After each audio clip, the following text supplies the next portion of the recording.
Welcome to the Point. It's a full show. We'll get right to it. Last week, Governor Whitmer delivered her State of the State address. This week, we get reaction from the Senate Majority Leader, Republican Mike Shirkey. Senator, the governor has done one of two things that usually punctuate the first quarter of the year here in Lansing, and that's the State of the State. So she made her address and talked about where she thinks the state is. Where do you think the state is, and where, if anywhere, do you agree with her in some of her assessment? And what was your thought on her speech? So I thought it was a very predictable speech. It must be election year. That was kind of the tone that I got from it. To me, there's still a lot of decisions that were made in the previous 2.5 years that have created the situation for families in Michigan to be in the pickle that they're in. So we've got a lot of work to do. It's not a wonderful state of the state at this stage. I was pleased to hear that she's maybe even interested in giving some tax relief. And I think that's something that we can potentially find some common ground on, but it has to be broad-based, not targeted to certain cohorts of people. I want to talk to you more about budgeting and taxes in just a little bit, Right. But the state of the state is one thing. What is the state of the relationship of the Republican legislature, or even with the Senate Majority Leader and the governor? Because as you just pointed out, over the past 2.5 years, and I would say that this started prior to COVID with that first budgeting process where there was a lot of bad blood, my words, not yours. From then through the COVID pandemic response, the relationship was as rocky as I've seen between the legislature and the governor. Now, with coffers full, still lots of federal money and state revenues are up. What is that relationship like?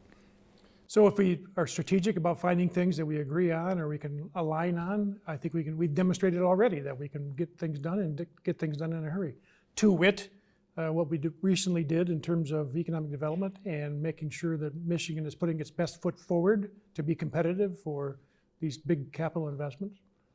But on the other things, I mean, there are still some distinct differences between how I see the world and how the governor sees the world, and those we still have to work out.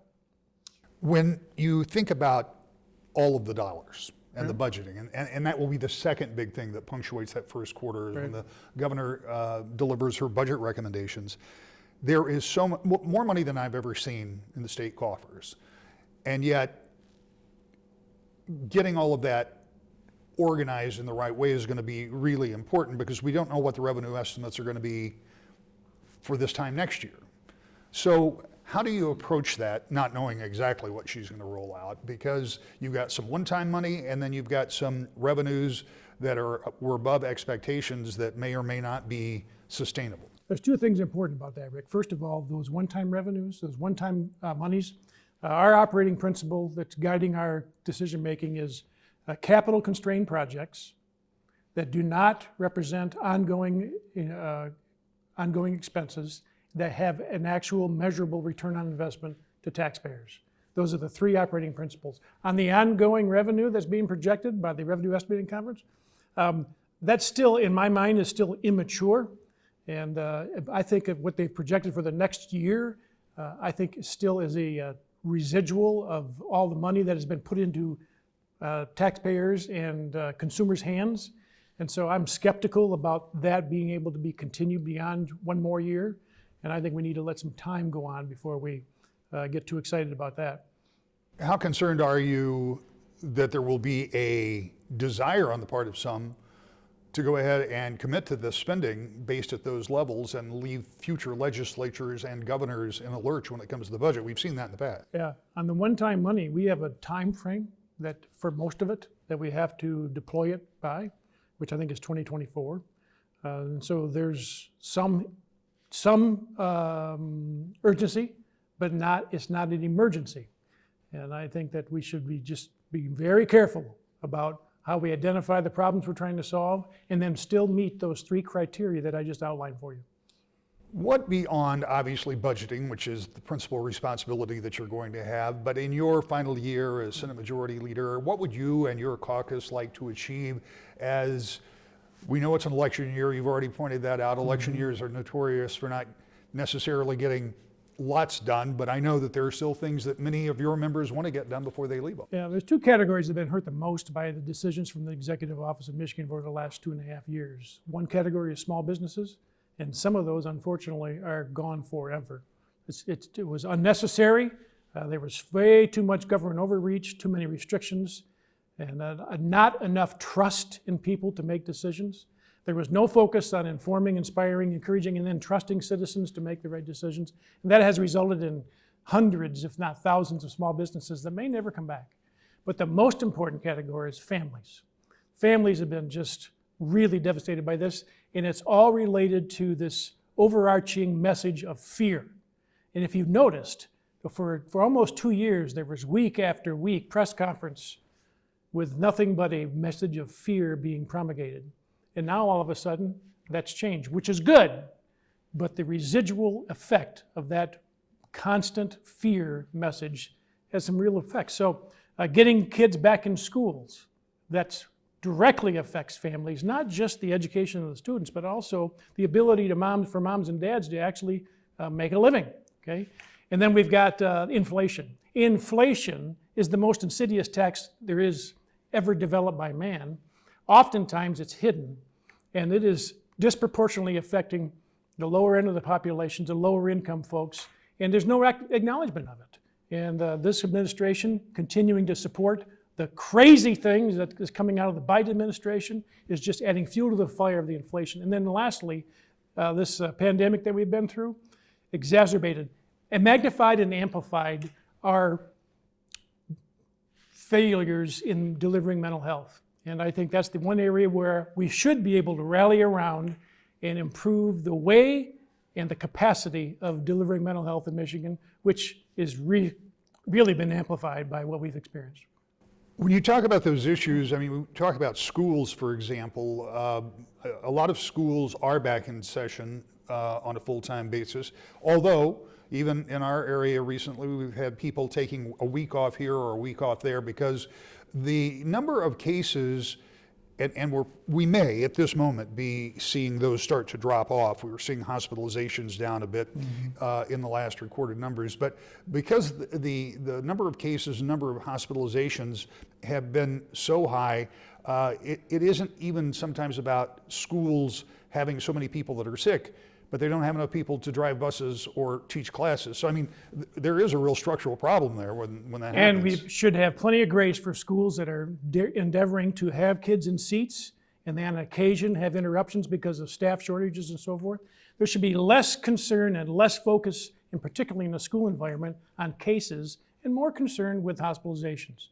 I got beat up pretty bad in August of 2020 when I said there needed to be an element of herd immunity in our overall strategy. And we're finding out now that that is exactly true, and that most kids aren't affected by it. If you have symptoms and you don't feel well, stay home. And those schools that are endeavoring really hard to keep kids in seats, if they have some interruptions, short-term interruptions, thank God, we should have plenty of grace for them. The schools that are still, even today, doing 100% remote, there should be no grace for those. It's disgraceful, and it's just punitive effort on the students and the families that they continue to do that. Talk about inflation. It is a problem that we have seen in our lifetimes many times before. For those of us here in Michigan, they were very familiar with the win buttons that President Ford had, whip inflation now. Mm-hmm. It is a big problem that doesn't get solved at the state level. It doesn't necessarily get solved at the federal level, and sometimes an economy has to work it out. You cite that as one of the problems, but is there anything you can do from this level to try to combat that? We have a relatively low unemployment rate in Michigan, but we have a relatively high workplace engagement rate in Michigan. We got far too many people sitting on the sideline.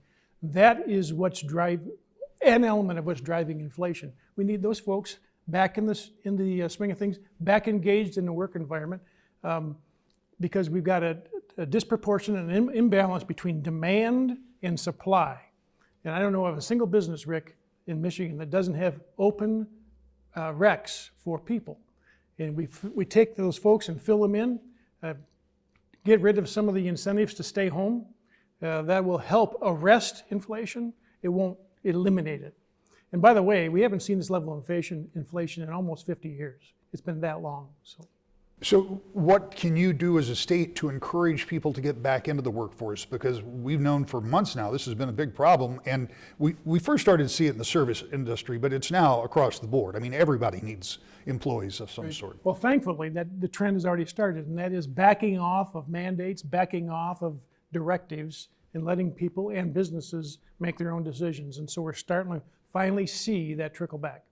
And finally, let's talk about mental health that you brought up. And we've heard so much, and I think for the good that we've heard so much about what we need to do about mental health.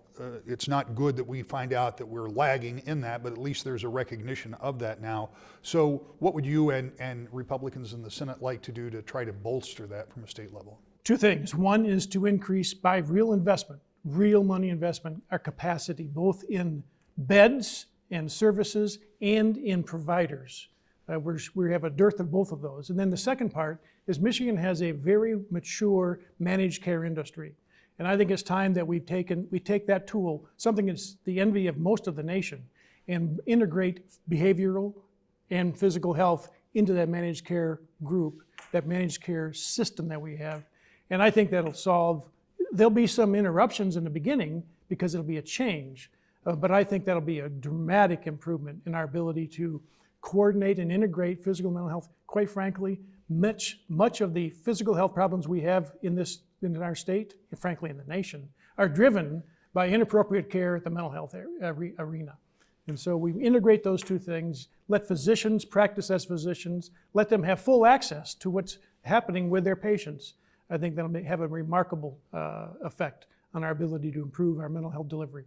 As you complete your term as Senate Majority Leader, and I know when we first sat down and I asked you what you wanted to do as Senate Majority Leader, it had nothing to do with the reality that was about to be dumped in the laps of you and everybody else. Mm-hmm. So I know it's been a different term than you may have wanted it to be, but as you prepare for this final year, what is your kind of number one goal to cap this off? Sure. Well, if you remember, mental health integration was part of my goals in the very first year when we took over. But I hope we can achieve this, is that a retrospective review of the kinds of decisions that have been made and the comparison between states that informed, inspired, encouraged, and trusted people to make right decisions, and those states who decided that they needed to mandate and control, and frankly, I'm going to use the word, use fear as the biggest tool. And the differences between those outcomes is dramatic. And I hope that we have enough courage in our nation to actually take a look at that and compare the two and learn from it for future reference. The legislature likely has a limited time to get action items completed, as we're just more than 2 months from the filing deadline for this year's election, and campaign season will be underway. When we come back, a conversation with the CEO of the Michigan Economic Development Corporation. That's next. To the Point. Welcome back to the Point. Quentin Messer Jr. is the CEO of the Michigan Economic Development Corporation. I talked with him this week about a major investment with General Motors in the state and what he expects moving into the future. Let's talk a little bit about some of the events that have been recently announced. I mean, a big event for General Motors and the state over in the Lansing area. What was the involvement, the MEDC's involvement, and what kind of impact does that have as we try to come out of this pandemic? Well, thanks for affording me the opportunity, Rick.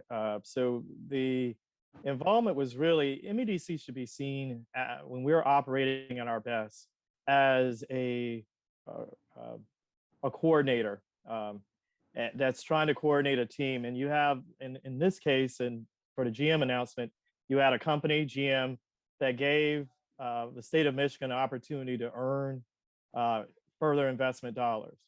You had a governor, Governor Whitmer, who went to GM and said, what will it take to receive and win this plan? And then you had a leaderships on both sides of the aisle, particularly with our SML Shirkey, who understands the automotive industry, Speaker Whitmer, Representative Frederick, and many others who said, hey, look, we want to make sure that these dollars are prudently spent.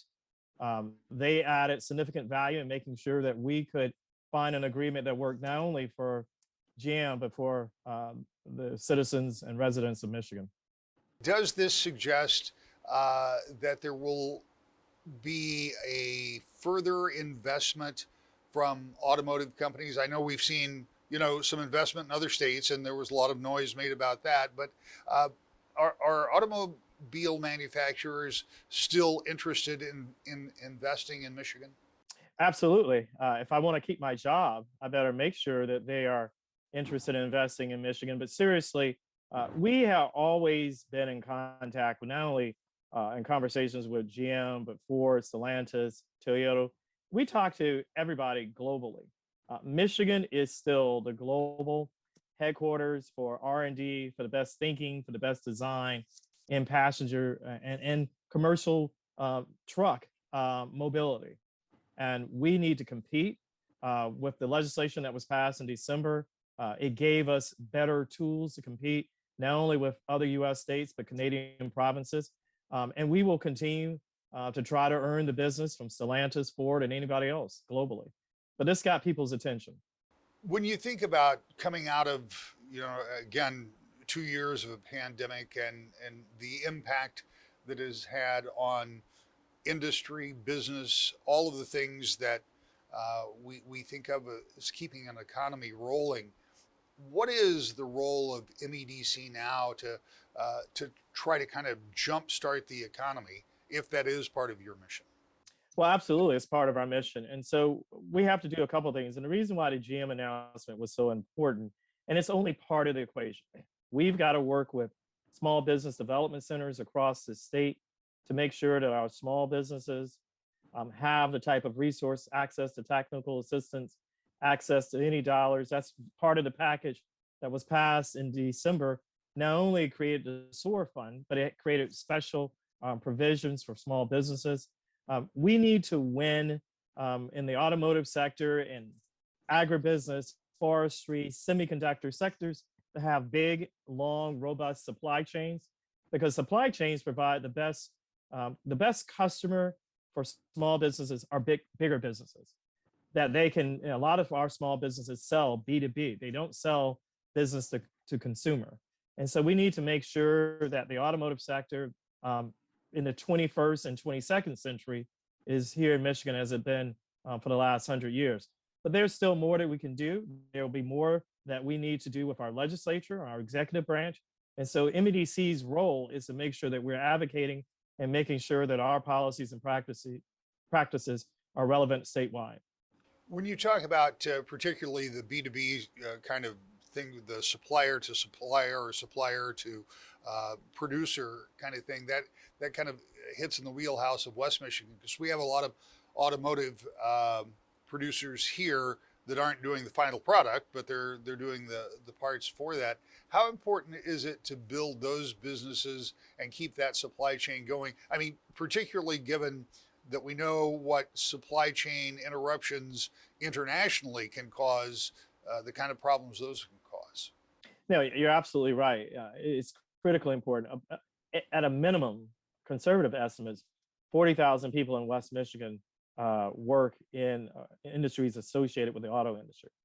So we need to make sure that those tier 1, tier 2, tier 3 suppliers remain in close proximity to the OEMs. And what we realized, and the reason why it was important to win batteries, not only battery plant mandates, not only from GM, but we've got to compete and win from Ford and Stellantis, is because of the weight of those batteries.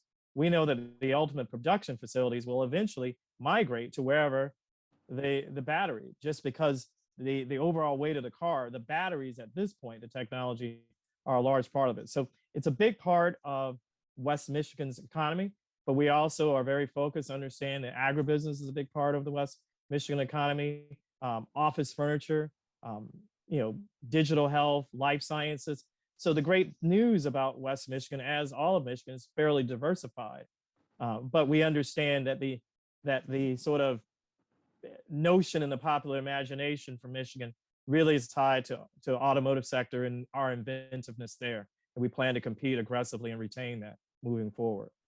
You've mentioned agribusiness a couple of times, and I'm always interested in that because I think sometimes that's a forgotten sector of the economy, but it's a really big sector. I mean, we're the second largest producer of unique agricultural products in the United States, but there is a lot surrounding that, and there is more that can be done in value added to that agribusiness, isn't there? No, you're absolutely right. I mean, as you pointed out, Michigan has the second most diversified agricultural economy behind California. We have to win in food processing. We have to do more, whether it's great regional partners like Randy Valen at The Right Place, or Jennifer Owens at Lakeshore Advantage, or Rob Cleveland at Cornerstone Alliance. We have to capture more of the agribusiness dollars in state. It is not acceptable that a lot of our products go out of state to be processed and ultimately end up on our kitchen tables. And so we've got work to do on that. We have plans. Shout out to Request Foods, among others, who have continued to invest in Michigan. But we know that there's work that we have done, and we have plans for that. What do you think is the future for economic development in the state? I mean, obviously, there's automotive and there's agribusiness and there are a number of things, but are the big growth areas in the larger, like the big announcement that we had about the GM plant, or is it more about smaller, I don't want to call them support businesses, but smaller businesses that kind of feed into that entire system, that entire production chain? So it's a great question. We have to do both. And, I'm a big sports fanatic, and we're run up to the Super Bowl. I don't want to reveal Michigan's playbook, but we know for a fact that we have to keep an environment that is open, welcoming, and competitive for businesses of all sizes. But we also realize that the states that are going to have full value chains, what I mean by that, when they can build ecosystems, whether it's around the life sciences, medical devices like a Stryker or a Pfizer, what we've done over generations in automotive, we can do that in life sciences. We can do that in agriculture. That's why I talk about the importance of food processing. We can do it in outdoor recreation and take advantage of the fact that we've got, arguably one of the most beautiful four-season paradises in the world. So we have to think about how are we going to win and create ecosystems around particular locational advantages we have, as well as some of the talent. The absolute last thing I would say is, I think increasingly we need to think about what are those sectors that are going to benefit from regions like Michigan that are not as vulnerable to extreme weather. I think climate migration is going to become one of the big issues. And I think Michigan is positioned very well because we don't really have earthquakes, not that I know of, typically.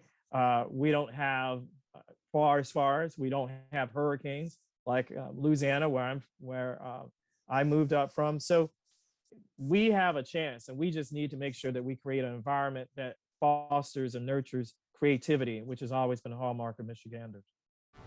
Back with a final thought next, To the Point. Due to the Olympics and the Super Bowl, we'll be off next week, but we'll see you in 2 weeks. To the Point.